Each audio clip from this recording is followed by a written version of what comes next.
nagkusa ng sumuko sa Camp Crame si Jun Losada, ang nagbulgar ng kontrobersyal na NBN-CTE deal. Si Losada ay muling nagkaroon ng issue sa kontrobersyal na graft charges at ito naman ay kanyang haharapin.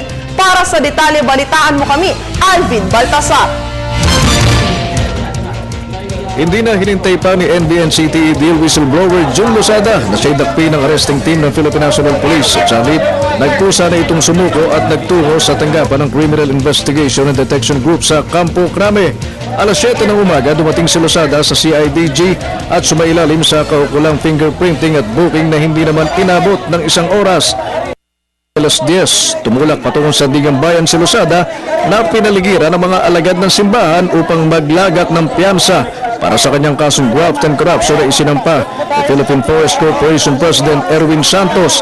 Matipid naman ang naging pahayag ni Losada kaugnay ng bago na naman itong kinakaharap na kontrobersiya.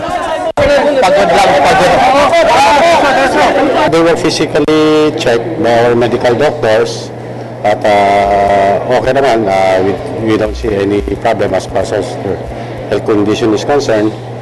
As far as their moral, I think medyo naman sila because they are being backed up by the sisters. Tiniyak naman ng PNP ang kaligtasan ni Losada sa gitna ng sinasabing banta na kanyang natatanggap kamakailan.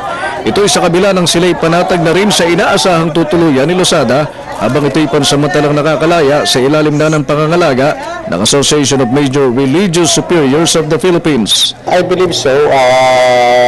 Di naman nila siguro papababayaan. So I think he will still be under the